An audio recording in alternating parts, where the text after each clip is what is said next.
Hello everyone, I'm Money Toxic. Today we'll be exploring Yuengling Brewery, its rise, survival through prohibition, and how family, money, and legacy intertwine in America's oldest brewery.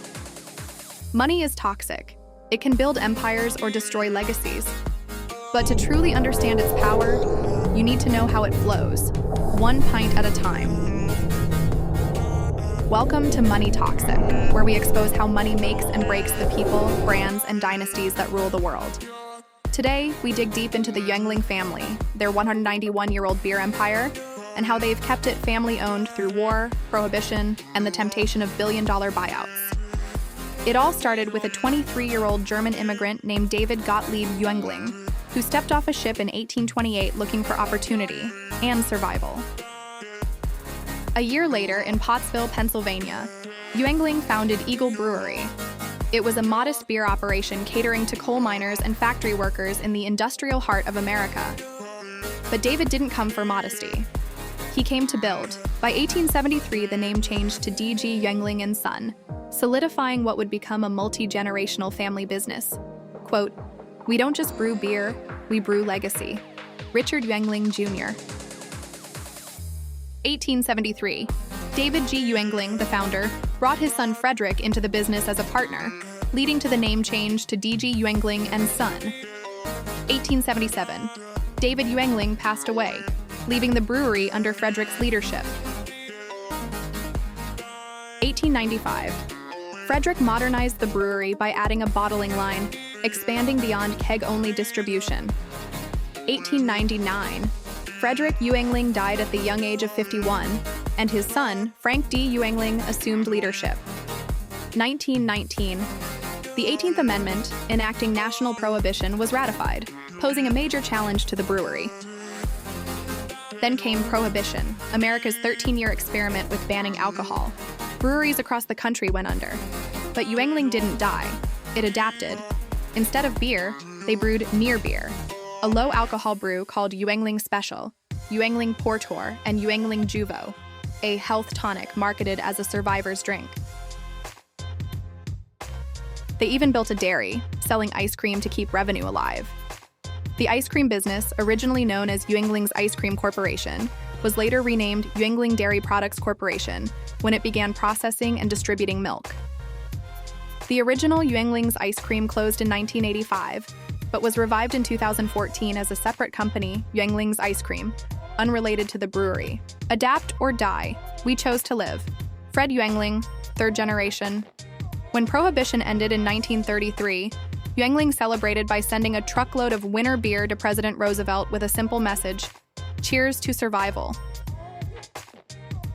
Key developments during the 1933-1985 period include post-Prohibition modernization.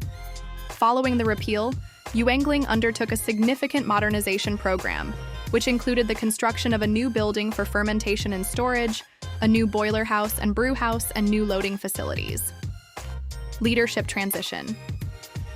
In 1963, Frank Yuengling passed away, and his sons, Richard and F. Dorman Yuengling, took over the management of the brewery. Challenges and resilience. During the 1950s and 60s, the brewery faced tough times, with slow business and competition from national breweries threatening its continued operation. Closing of the dairy, the Yuengling Dairy, established during Prohibition to diversify the company's offerings, closed in 1985 due to declining business. Fast forward to the 1980s. The brewery was struggling. Cheap light beers dominated the market. People thought Yuengling was old, outdated, done. Enter Richard Dick Yuengling Jr., fifth generation. In 1985, he bought out his father's share and took over at age 42 with one goal: make Yuengling a household name or die trying. He modernized production, expanded distribution, and fought to stay independent, refusing every offer from Anheuser-Busch, Miller, and Coors. By 2011, Yuengling became America's largest craft brewery, overtaking Boston Beer Company, makers of Sam Adams. Today, it's worth over $1.5 billion, still owned by the Yuengling family. As of 2024 production facilities, Yuengling operates 2 breweries in Pottsville, Pennsylvania, and 1 in Tampa, Florida. Its distribution network. Through a joint venture with Molson Coors, Yuengling has expanded its distribution network to include 26 states. The brand assets. Yuengling has a strong brand identity as America's oldest brewery and a widely recognized product line. My favorite quote from Richard: "Once you sell out, you're not family anymore, you're a product." Money's toxic grip is real. Most family businesses collapse by the third generation, but Yuengling has survived 6, yet with success comes controversy. Labor disputes in the early 2000s led to boycotts. The brewery was non-union and tensions rose. Political donations from Richard Yuengling sparked public backlash. The question, has success poisoned the legacy? Or is this the cost of survival in America's beer war? Richard Yuengling has 4 daughters, all active in the company. In 2016, he appointed them as future heirs. They're modernizing marketing, expanding into new states, and balancing tradition versus innovation. The Yuengling Brewery is currently managed by 4 sisters, who are the 6th generation of the Yuengling family. Their names are Jennifer Yuengling, Debbie Yuengling, Wendy Yuengling, and Cheryl Yuengling. Their roles within the company are Jennifer Yuengling, Vice President of Operations, Debbie Yuengling, Sales Administration and Pricing Manager, Wendy Yuengling, Chief Administrative Officer, Cheryl Yuengling, Order Services Administrator. As much as it's the daughter's time to shine, one article I read says Richard isn't exactly ready to hang up his spurs. He can still be seen rolling up his sleeves on the production floor and helping out wherever he can. Jen follows in his footsteps for operations and Wendy tackling administrative responsibilities, but both are just like Richard and putting in work.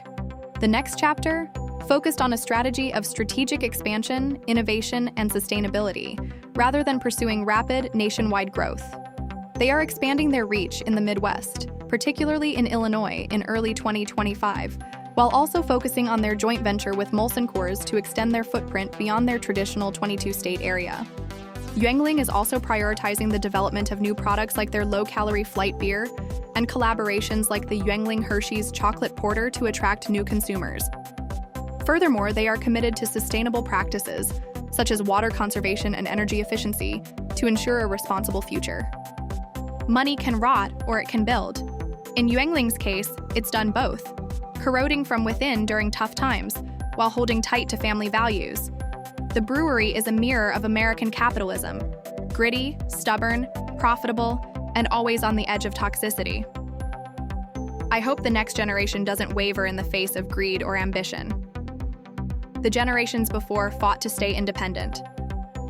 This is Money Toxic, and Yuengling is proof that money never sleeps. It brews. Please like and subscribe if you enjoy this content.